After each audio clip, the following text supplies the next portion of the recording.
This is the 96 AD podcast, episode 4, background 3, Julius Caesar.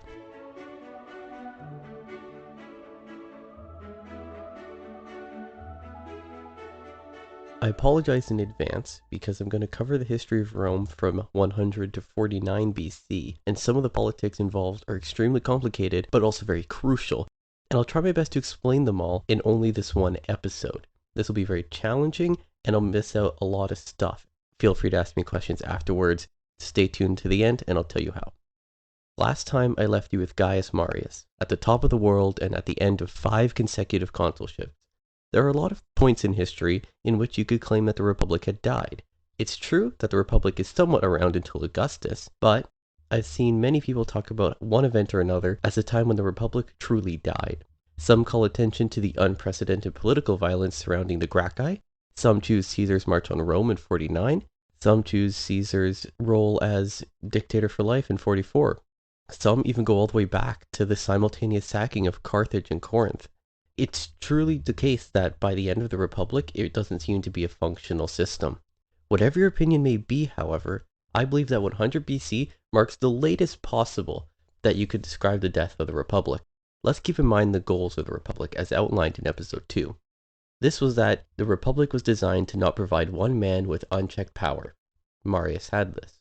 Term limits and a co-ruler was the plan designed to keep the consuls in line. Marius was able to secure consulship after consulship, and nobody knew if the 5th one would be the last. He would additionally always have a pliable co-consul that seemed more like an appointment than an election. Whoever Marius said he wanted, that's who was elected. It is the case by this point that the Republic must be truly dead, because under the true Republican system, there's no way that Marius should have had this kind of power.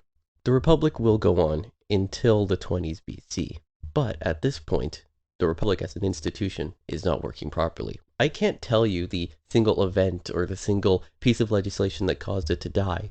It must have been a slow transition. It's just that by 100 BC, it's not the same system that it was in 509. In any event, we find ourselves in 100 BC. 2 Republic enders, Tiberius and Gaius Gracchus, are long dead. The second set of 2 Republic enders, Marius and Sulla, are starting to butt heads and take control of the government, while the third set of Republic enders, Pompey and Caesar, are currently busy in elementary school on getting their diapers changed, respectively. If you'll recall from last episode, Gaius Gracchus' first major failure was in suggesting citizenship to Italians. Up until now, like any other city-turned-empire, Roman citizenship was only granted to those who lived in the city of Rome itself, plus any specific individuals that the Senate would individually give citizenship to. The Italian cities liked their nominal independence, but eventually by the time of the Gracchi, they found themselves constantly abused and taken advantage of by the rich Romans. Marius always supported the Italians, and they were always a supporter of him. He would always give citizenship to Italian soldiers that he particularly liked that served under him. In 95 BC, the conservatives in the Senate put a motion forward to strip many Italians of their citizenship, which would sow additional seeds of discontent. By 91 BC, the courts had been abused beyond belief in trials that saw innocent men banished from the city, and political violence and extortion became normal in the city. A tribune named Drusus, carrying the tradition of the Gracchi, in 91 BC attempted to expand upon land reform, judicial reform, and others, including Italian citizenship. The conservatives in the Senate managed to completely shut down the tribune, and this may have been the final straw that broke the camel's back as the Italians found another one of their advocates shut down by the Senate. When Drusus was eventually assassinated, the damage was irreversible. In the Italian city of Asculum, Roman magistrates were rounded up and killed, and the social war began. The social war, which began in 91 BC and ended in the 80s, was the war in which the Italian cities fought against the Romans for citizenship, among other things. And 90 BC saw a type of scared defense of Rome that had not been seen since the Second Punic War when Hannibal was in the province. Every senior magistrate was sent to handle the Italian citizenship issue. A purge of the Italian citizenship supporters was even held in the city of Rome, and many prominent senators were exiled. Julius Caesar's cousin was consul for the year of 90 BC, and took to the field against the Italians, alongside Marius, Sulla, Pompey, Strabo, and Cinna, who will all shortly play important roles in the end of the Republic. Since 100 BC, Marius had gone into retirement, and had only come out of retirement to fight the social war. Sulla had made massive strides in his own political career. He had been praetor and had extremely successful governorships. Sulla would use his prominence and the lack of Marius in the public eye to take greater credit for the successes that he and Marius shared. This continued to create a rift between them, and this rift would eventually blow up into full-blown war. Despite all these hugely capable commanders taking to the field, the Romans started losing. But the Senate was uncomfortable with the now washed-up general, and so a Senate appointee was sent to be a co-general with Marius. But this co-general ended up assassinated by the Italians in no time. In the south, a failed siege of Asculum led to the Roman army there to have their leader die of an illness.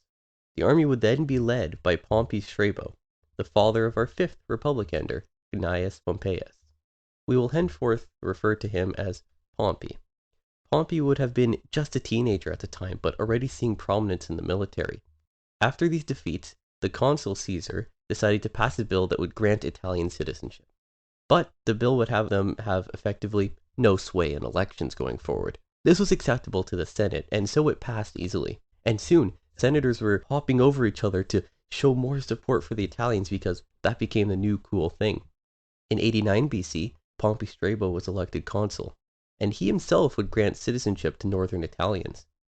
This group of northern Italians was important to take control of because they were the first line of defense against Gaulish attacks. And this region was beforehand not really appreciated by other Romans. This became a unique, large base of support for him and his son. Despite all this, there were still many Italian rebels. In my mind, this indicates that citizenship was not only the issue they were fighting for, it was simply a pretext for war. And the Italians wanted greater independence as a whole and other rights, and maybe they just wanted to fight a war for war's sake. While Strabo was busy granting citizenship, the other consul was sent to babysit Marius and his army. The consul forced Marius to resign due to bad health, but then the consul himself died in an ill-fought battle. With the aid of young Pompey, Pompey Strabo's army and Sulla's army caused the social war to start to peter out by the end of 89 BC. Hundreds of thousands had supposedly died in this multi-year conflict, and the result was financial ruin. For the following year, Sulla and one of his allies were made consuls. Riots were eventually instigated, caused by radical reformist tribunes that resulted in the other consul's son's murder, with the two consuls barely even being able to escape with their own lives. Sulla eventually bent to the whim of the tribune, and he fled the city. He headed to his 6 legions that were sitting not far from Rome. Earlier in his term, Sulla had been appointed to take his army to the east to beat an insurrection. This was an extremely desirable position, and if he was successful, Sulla would reach the same heights of Gaius Marius himself. However, Marius wanted this position as well. He wanted it to be his last great campaign before a true retirement. Once Sulla was out of the city, however, kicked out of the city by the tribune who was causing a muck in the streets, Marius got himself appointed to the position that Sulla had had. This caused Sulla's soldiers to go nuts. They would have been really excited for the campaign. They were undoubtedly expecting massive payouts if they were able to envelop the eastern provinces and destroy an eastern king. Marius sent 2 officers to take control of Sulla's army, but the officers were killed by the men. Civil war had begun. Sulla marched straight on Rome with 6 veteran legions. Immediately, Sulla's allies in the city were massacred by Marius. The other consul and many other magistrates fled the city and met up with Sulla. At the same time, many officers and soldiers refused to march on Rome, and so fled to the city to aid in its defense. This would be the first time that a Roman general marches on the Eternal City, and let me tell you, it will not be the last. It was easy enough for Sulla to take the streets and march through the city like it was a triumph. Sulla simply announced 12 enemies of state, Marius and his allies, and announced that no other violence was to be had. He had hoped that he could deflect some of the bad PR that comes from marching on Rome itself. Sulla was hoping to garner a bit of support since marching on Rome was not something anyone would like, but if he acted kind and didn't have any strict retribution, things should work out. But no one was fooled by the fact that Sulla was simply acting on his own volition, and he had essentially become a dictator in the city. Marius fled, but many of the other 12 enemies were captured, including the troublesome tribune. In 87 BC, Sulla made a show of having legitimate elections, and the 2 consuls were even not Sulla's best friends. Sulla left the city on that military posting to the east. and it granted legal protection, so he didn't really care what happened back in Rome. He was going to be fine. And he was hoping that overwhelming victories in the East would make everyone kind of just forget all the things that he had done. Nearly immediately after leaving the city, one of the consuls, Cinna, called for Sulla's arrest. But Cinna had no real power outside of the city, so Sulla simply got up and left. The other consul would get Cinna stripped of his consulship and evicted from the city. Cinna would then start raising large armies in Italy, and Marius would come and help him out. Strabo was the unknown figure in this equation, and his support could even decide the winners. Strabo would go for Octavius and the city of Rome. It seems like it'd be an easy victory for the defenders of the city, but turns out Strabo wasn't the deciding factor. Strabo eventually died, and Marius and Cinna marched on the city with next to no resistance, and a large massacre started. The other consul was killed, and it appears that even rich citizens were targeted, just so the new regime could take their money once they died. We have over a dozen names being tied to this massacre, including 6 ex-consuls. Massive amounts of prominent figures fled the city and met up with Sulla in the east. Sulla would eventually win handedly in Greece, but only in 84 BC. And, with a massive amount of prominent aristocrats and senators, he would head back to Italy then. But for now, it's 86 BC. Marius and Cinna effectively appointed themselves consul, as they didn't allow anyone else to run.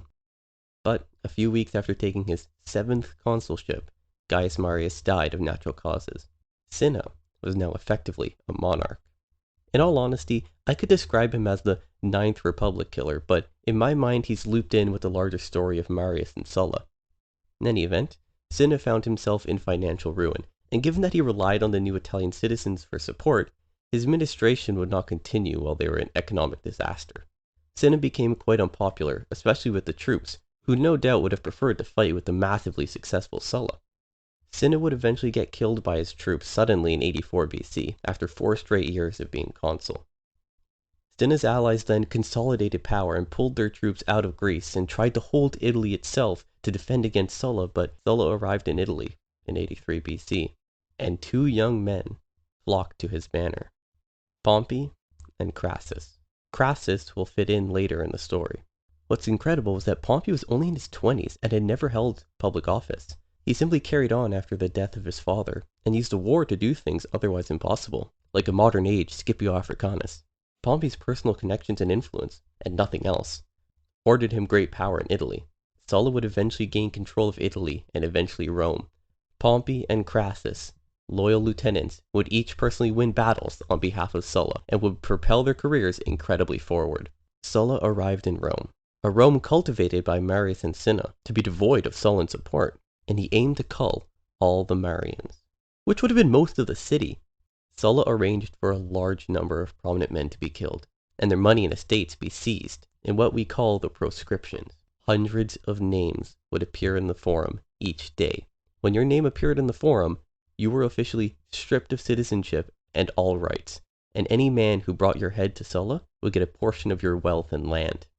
People's names were added even specifically because they were rich, so Sulla could seize their money. In the end, over 1,000 prominent Romans were killed. Gaius Julius Caesar was likely 18 years old in 82 BC when the proscriptions took place. Caesar was the nephew of Marius, remember, and had even married the daughter of Cinna recently. So it's not entirely surprising that the heir to the Marians and Cinnas found his name on the proscription lists. Caesar hid for quite a while, traveling all around Italy to helpful friends who would house him for a night or two. Eventually, he would get his name cleared by his mother, who convinced Sulla personally. Sulla, prophetically, supposedly, said that he saw many a Marius in the young Caesar, and oh boy was he correct. Appearing like Marius himself, however, Sulla convinced the Senate to grant him perpetual dictatorship. He wanted this so he could fix the Republic, but he actually did a pretty decent job. Given that both the consuls were dead, he had all the power in the world. They were dead at his command, but he didn't talk about that much. Sulla introduced strict rules for when men could reach certain positions in the Senate, and in which orders they should seek them. He institutionalized everything and made it much more streamlined, and less exemptions could be made, except for Pompey. And so now it was official. He had become quaestor at 30, praetor at 39, and consul at 42, with aedile being optional and somewhere between quaestor and praetor. He also increased the number of quaestors and praetors. He also reduced how long men could govern a given region, to reduce the odds of them creating large power bases somewhere in the province. He fixed the courts and did many other important things that in another time could have fixed the Republic, but Caesar wasn't too far away. In the end, these unilaterally gave more power to the Senate and less to the people, which maybe pushed it in the wrong direction. Sulla resigned a year after becoming dictator for life. He would serve consul for a year after that. Then he would go into retirement and die peacefully not long after. Half of our Republic enders are gone, and 2 of them are reaching their prominence. Pompey had undoubtedly become extremely powerful as a result of being one of Sulla's primary lieutenants. In the 70s BC, Pompey would have massive successes in battles. He would be appointed to govern Spain while he was far too young to and far too unqualified for it, and eventually he would even help a little bit in stamping out the slave revolt of Spartacus in Italy. At the same time, Crassus had been the main magistrate who helped end the slave revolt, and by the late 70s BC, Crassus had become extraordinarily wealthy, probably the richest man in Rome. But he was merely reaching each stage in his political career at the expected age. He was consistently overshadowed by Pompey, who by this time had also seen multiple triumphs, but had never even held elected office. However, the unlikely duo in 70 BC both served as consul. Crassus would have been roughly 45, a bit old, so not super impressive, while Pompey was only 35, far too young and quite extreme. Pompey would eventually get himself appointed to the east, and would finish the work that Sulla had begun. Pompey's conquest would see the east truly enveloped into the Roman fold. Caesar would be elected quaestor, aedile, and praetor, all in his year or a few years early. Each step of the way he indebted himself further, with Crassus likely gambling his money on the young aristocrat. And meanwhile, after becoming quaestor, Caesar got himself appointed as the chief priest of Rome. In this position, which ultimately was only a part-time job, which was also held for life and was also an elected position, was extremely useful because it allowed the young aristocrat to bring himself to center stage in public life, get his name out there and allowing the populace to become familiar with him. The position, Pontifex Maximus, also had authority over religious matters, which was dominant in public life, and which will come into play later. Caesar barely won the election, having secured an extreme amount of money to spend on bribes, with some of the cash surely coming from Crassus. Fun fact, the position still exists today, and you're actually well aware of it, I'm sure. It still exists, in Rome, and is given to a wielder of a religious authority. Can you guess who it is? The Pontifex Maximus, in modern times, is simply referred to as the Pope. In an event in 62 BC, after he concluded his praetorship, Caesar was appointed to govern Spain.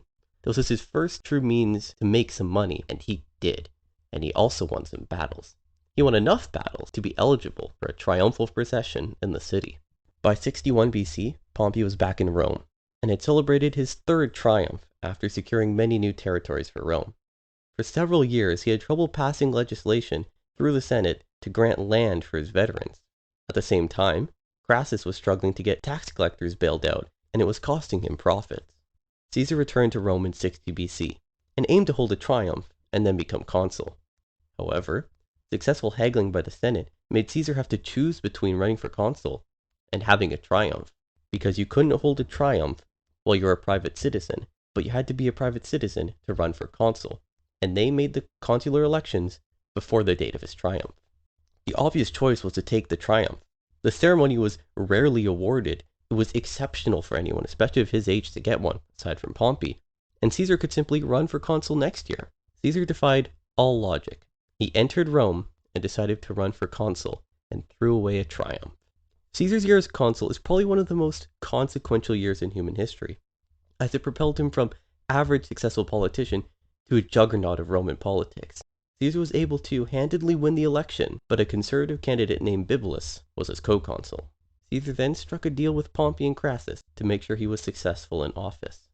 This deal would be known to history as the First Triumvirate. Caesar will eventually marry his daughter to Pompey to secure the deal. Caesar promised to get Pompey and Crassus's legislation passed if they supported his land reform. Yes, land reform. This was still needed, and still had massive opponents in the Senate. Caesar needed to push the bill through fast, as he possibly could. He wrote an excellent bill. It had all the right reasonable concessions for the Senate, and it could not be reasonably argued against. However, the conservatives simply argued and argued. They said it was not a good time for this, and we should focus on other matters, blah, blah, blah, until the Senate was forced to adjourn for the day. Caesar pulled the old Gracchi trick of simply presenting the legislation to the public assembly. Bibulus tried to veto it, but the roars of the crowd caused Caesar to claim he didn't hear it. The bill would eventually pass, and the violent support that Caesar was able to stir up led Bibulus to fear for his life. Bibulus was attacked and nearly killed. The fact that Caesar was flanked by the immensely popular Pompey and Crassus, who showed their support, meant that the bill had nearly universal support among everyone except the extremists in the Senate. Everything Caesar had done was definitely illegal, but there wasn't much that could be done to a sitting consul. It's not like he was a tribune, and especially if the co-consul was as weak as Bibulus. Bibulus attempted to use his consular power to cite religious reasons to stop public business from taking place, which would stop Caesar from pushing legislation or doing anything else important. However, Caesar's position as Pontifex Maximus allowed him to have authority over Bibulus and conduct public business anyways. This was probably also illegal, but no one really cared. And so now Caesar was effectively the sole consul, since Bibulus wouldn't leave his house. The last ace up the sleeve of the Senate was to appoint Caesar to no provinces, but to maintain the countryside of Italy. No army and no authority. It was a slap in the face. But Caesar, as more or less sole consul, got a province change. Through a mix of intimidation, political maneuvering, and luck, Caesar was appointed to be governor of 3 provinces: Cisalpine Gaul, Transalpine Gaul, and Illyricum. They all bordered each other and were all the northern border of Italy. He would additionally have a relatively large army, and he would raise a larger one for himself too, and he would have a term of 5 years. Normally, consuls and praetors would be given 1 province for 1 year, maybe 2. Caesar had 3 provinces for 5 years. He left Rome in 58 BC, immensely influential and powerful, while at the same time had caused half of the Senate to want to personally prosecute him and get him exiled, or worse. The game was now for Caesar to always have military or public roles, since under these roles he would have immunity. He had 5 years as governor, but was not allowed to run for consul for 10 years. So what was he going to do? Well, for now, he needed massive military victories in Gaul to ensure a longer term as governor. Gaul, by the way, is modern France, and his provinces were in the south of France. Caesar arrived in Gaul in 58 BC with several legions, and trained up several more. In any event, when a tribe of Gauls called the Helvetii tried to cross through Roman territory on a migration, Caesar wouldn't allow them to pass, and engaged in battle. He had to chase them further north into Gaul before defeating them. During this summer, many tribes in the region would pledge support for Caesar as he flew through Gaul. Afterwards, his Gallic allies would call on him to protect them from a German king named Ariovistus. Clearly, they were happy with how Caesar protected them from the Helvetii. The Germans led Caesar all the way into Germany. Ariovistus was an experienced commander, and Caesar was looking disadvantaged. The Gauls are relatively easy to beat. It was hard to field a large army for a tribe like them, and if you're in a migration, you don't just have your military out there, you have everyone and everything with you. You can't move quickly, and you have no good maneuvers. But the Germans, they were good navigators. They knew what they were doing. But Caesar had learned that Ariovistus was avoiding a battle due to a religious prophecy that he couldn't win until a certain day. So, Caesar attacked them surprisingly, and won a swift victory. For his first year campaigning in Gaul, Caesar claimed that he had won 2 wars in a single summer. Caesar raised 2 more legions in preparation for campaigning in 57 BC. Caesar continued his model of paying his soldiers personally and not relying on the Senate to appoint him new legions, which was also illegal. Caesar also preferred to promote experienced soldiers. He allowed them upwards mobility as a career soldier. It was incredible. There was lots of personal friendship between Caesar and his soldiers. He would refer to them as comrades and not soldiers or men. By all accounts, it was a good army to serve in. For the winters, Caesar would distribute his men across Gaul, which undoubtedly was a sign that he aimed to subjugate the entire region and wasn't just a benevolent helper of his allies. Anyways, by the summer, Caesar was hearing of a coalition of tribes in the north called the Belgae, who were grouping up to fight him. However, Caesar was initially able to wait them out. Like I said before, a large tribal army can't be in the field for too long, they don't have the means to feed it, supply it, and they don't have the leaders for it. So it dispersed, and Caesar went around the Belgae territory, subjugating individual tribes. This eventually resulted in a battle that nearly saw him defeated. Caesar was more or less tricked into committing to a river crossing, where the Gauls were waiting on the other side. They jumped out of the trees and chased him across the river, and if it wasn't for the overwhelming individual superiority of the Roman troops, they might have lost. Afterwards, Caesar cleaned up the rest of the tribes and most of the northern region.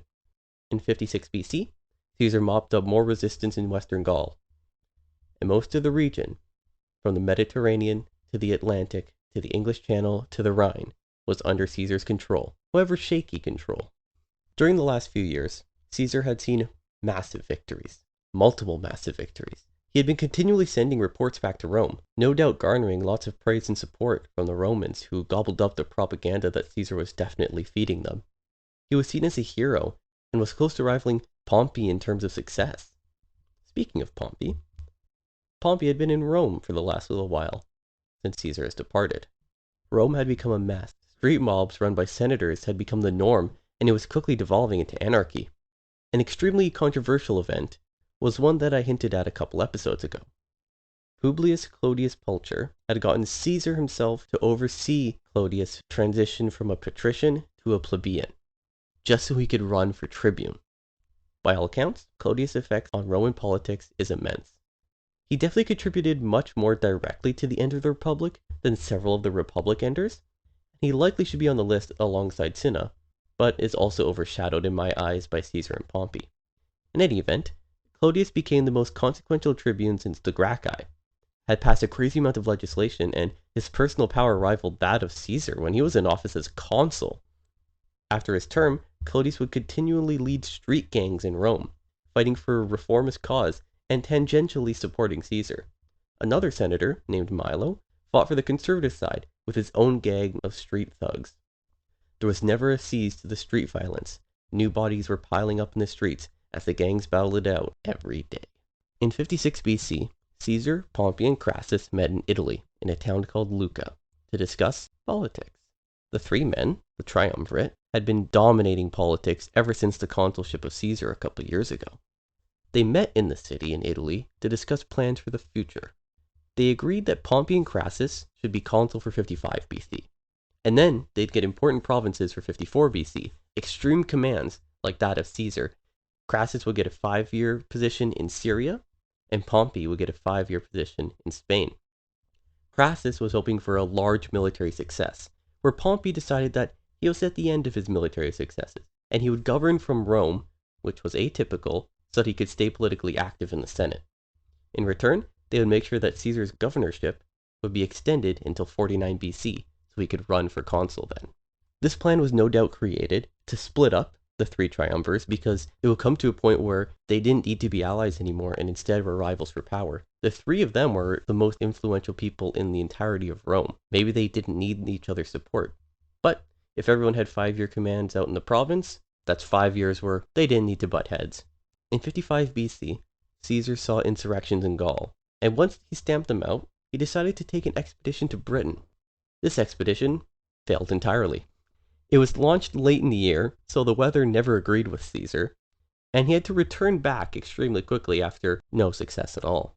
Despite the failure, Caesar regardless spun it as a victory, and the Romans loved him for it. The simple fact that a Roman general reached Britain for the first time was incredible, and he survived. The Romans thought that the island was mysterious and magical, and Caesar would claim that he and his legions braved the island and survived. Caesar would learn from his first invasion, and the second one was much more well prepared. In 54 BC, 5 legions on 600 boats crossed the channel and landed on the island. Caesar would march through the island, win large battles, and secure the nominal support of many of the tribes in the region. We can't call the second invasion really a success, since he left pretty quickly, and no lasting Roman influence was really on the island, except maybe more trade. But at least he left on reliably amicable terms, and showed that the Romans of the future could conquer the island. Who knew that it would take a century? After the invasion of Britain, Caesar saw the biggest disaster in Gaul so far. One of his legions that was stationed away for the winter was massacred, and a second one nearly fell into the same trap. Caesar and the rest of the legions were barely able to save them and escape. The Gauls could tell at this point that the Romans were there to stay. Caesar had pretended that he was marching around Gaul to protect his allies, but it now became obvious that complete annexation was not far away. Rebellion grew and grew, and in response, Caesar massively increased the size of his army. He recruited 2 new legions and would continually call on his allies to supply troops, and in addition, Pompey loaned him a legion. Surely this arrangement would not have large consequences. In 54 BC, the triumvirs ruled the world. Between them, they had 20 legions, and each had individual authority that could dwarf the rest of the entire Senate. The consuls for 54 BC quite literally had less power than them. The triumvirs were even able to dominate politics from a distance, with allies in the Senate fighting for their cause. However, 54 BC would prove to be the end of the triumvirate. Crassus's military engagements in the east resulted in a massive defeat and his own death in the deserts of Persia. In the same year, Caesar's daughter, who had been married to Pompey, passed away. This severed the marital link between the two, and combined with the fact that Crassus couldn't be a mediating power, the two men were individually so powerful that they'd become rivals instead of allies. Simply, they didn't need each other anymore. The fact that there was a third partner meant that no single one of them could take full control. If you only had one enemy, you only need to beat the one guy. This will create the divide that leads to civil war in 49 BC. Caesar kept stamping out resistance, flying around Gaul and asserting his authority wherever it was needed. The Gauls kept themselves to secretly organizing an uprising, and in 52 BC, it was in full swing. A large amount of tribes unified under a single leader, Vercingetorix. Vercingetorix was brilliant and was well versed in Roman warfare. His army was well supplied and by any metric could match Caesar's. Vercingetorix would show his smarts by starting out with the scorched earth tactic. Caesar had his army in enemy territory. It wouldn't be easy to get more resources, and so Vercingetorix burned down every village near him and took all the resources that the region had. Caesar was deprived of food, and so he was forced to head straight to the largest city in the region. After a month-long siege that nearly starved him to death, Caesar's men made it over the walls. For now, they were well fed. Vercingetorix would force Caesar to chase him around Gaul for quite a while, and Caesar's army made several major mistakes, which increased the morale and legitimacy of Vercingetorix's army. To be honest, it looked like Caesar might lose. Caesar's last attempt was to corner Vercingetorix in the city of Alesia. The traditional prowess of the Roman engineering was shown in full force when Caesar's army built roughly 25 miles of walls in less than a month. They had built 2 walls, one that faced inwards and blocked the inhabitants from leaving, and an outer wall that would protect Caesar from a Gallic relief army. And upon completion, the citizens of Alesia were stuck and ran out of food. A Gallic relief army did arrive and should have defeated Caesar. However, Caesar's army was incredibly well trained.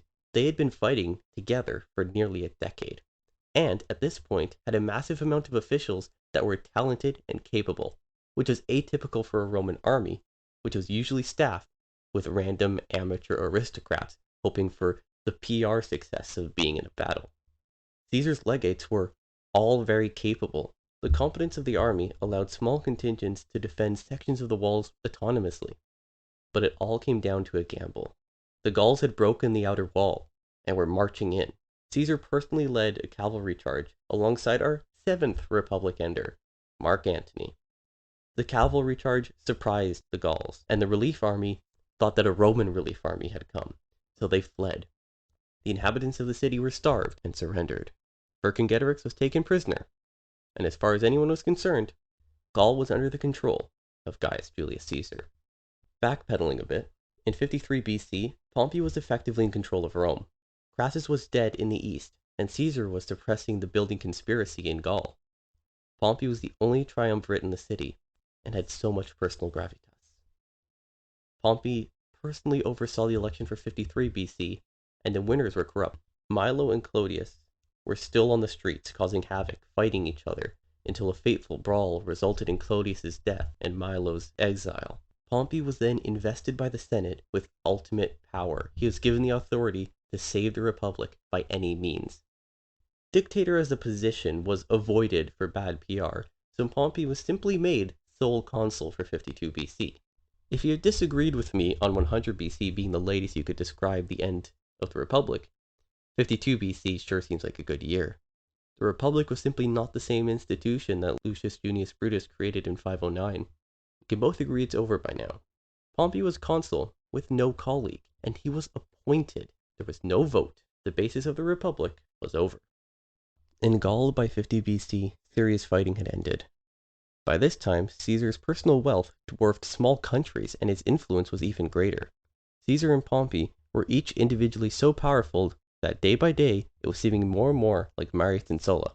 And it shouldn't be surprising either, given that they were the nephew of Marius and the lieutenant of Sulla. It makes sense that the rivalry will continue and get even worse. Let's remember that the moment Caesar lost immunity from the law, he would be prosecuted, and half the Senate wanted him gone from public life. Caesar needed to keep going as governor until 49 BC, where he could stand for consul again, since he needed 10 years between consulship. I mean, this rule didn't apply for Pompey, since he secured exemptions from the Senate all the time, but Caesar didn't have that kind of support. By 50 BC in Rome, Pompey had grown closer to the senatorial aristocracy. The faith they had in him to be sole consul for 52 BC clearly shows that they felt themselves aligned with him. In 51 BC, the consuls were both anti-Caesar, and were making motions to depose him from his governorship. The consul argued that Caesar should return because the Gallic Wars were over and the extraordinary command was no longer needed. Plans were laid by the consul and his allies to address the provinces. This was a transparent thing that was meant to target Caesar for deposition. Caesar's allies in the Senate, the now tribunes Mark Antony and Decimus Brutus, vetoed every proposition the Senate made. By the end of 51 BC, the Caesarians successfully kept Caesar in his governorship and outlasted the consuls. But largely, the Caesarians seemed to be acting against the Senate, which was a bad look. The Senate then argued that the bill extending Caesar's initial 5-year command ends before consuls would be elected for 49 BC. This was because of ambiguity in the poorly written bill. The consuls for 50 BC were both elected on the issue of deposing Caesar, but massive bribes made one consul turn, and so the Senate was in a deadlock with the two consuls in opposition.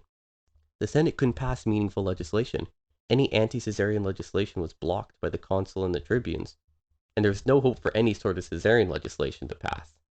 Truly, the Senate had become extremely radical, with senators taking one side or the other, and above all else, wouldn't appease the other side.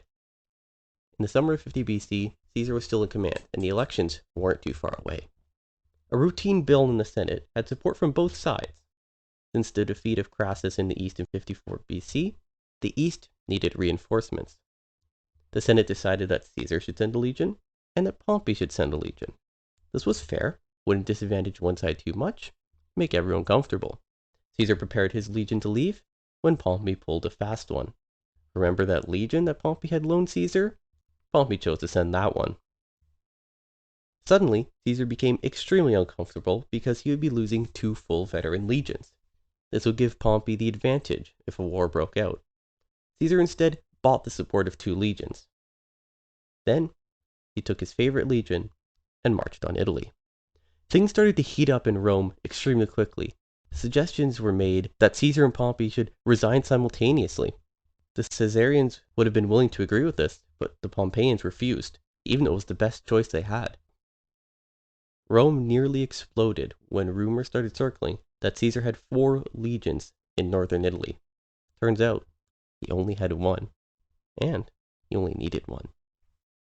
In mid-January 49 BC, Caesar took the 13th legion to the border of Italy. This was the river Rubicon. Just before crossing, Caesar quoted a Greek play. The die is cast. He had won battles and had taken part in administering nearly every corner of the Republic. He had been consul before his year, and if all was well, he'll be consul again. And in his 50 years of life, he had done so much. But what he was coming on now was going to be the most challenging one yet, and he needed all the luck he had. He had played his hand. He marched on Rome.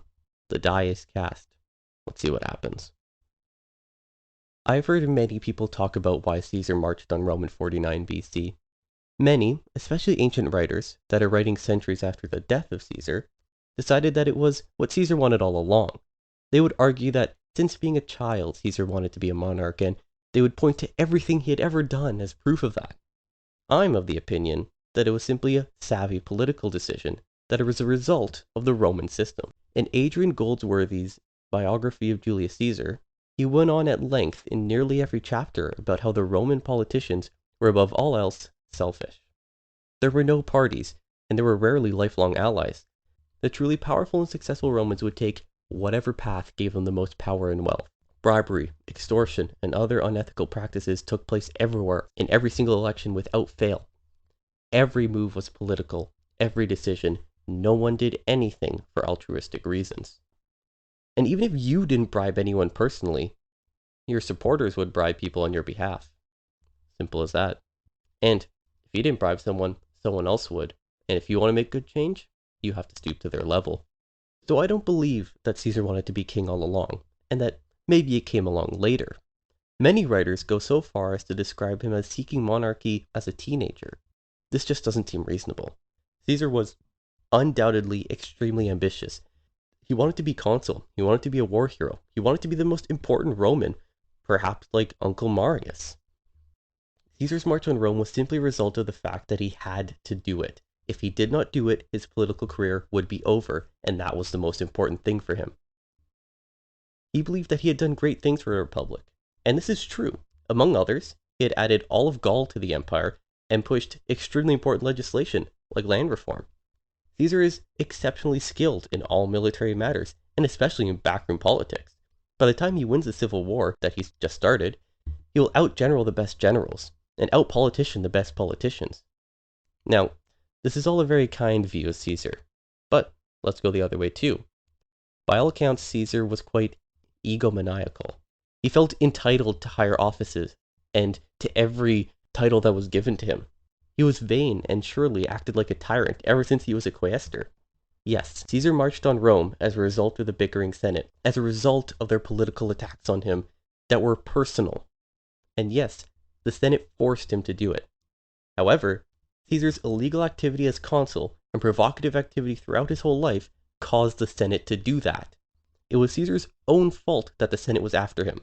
He was guilty of all the crimes they accused him of, even though they were only accusing him for political matters, because they themselves were all guilty too. Caesar's choice to march on Rome was the only choice he had, but his actions are ultimately the only reason he had to make the choice. I can't believe that I couldn't get through to 44 BC in one episode, but I'll be calling it early here, as Caesar marches on Rome. If you want to ask me questions or leave suggestions for the podcast, head to my de facto website, the 96AD subreddit. Just head over to reddit.com/r/96AD. You can find the link in the podcast description. I'll be posting updates about the podcast there, and I will respond to anybody who posts. Feel free to DM me as well, and I'm willing to post my sources there if anyone's interested. Another thing you'll find on the subreddit is a PayPal donate button. This is not required or expected. This podcast will remain free, and I don't aim to profit. However, donations will cover the cost of production and will support me, a student who is attempting to study, work, and produce his podcast all at once for some reason. Next episode, I hope to get Rome all the way to 68 AD, but don't count on it entirely. Might have to be split into 2 episodes, or 1.5. We'll see. I plan to release the first episode regardless next Sunday, so hopefully in 3 weeks I'll be starting with the Flavians. I'll see you then.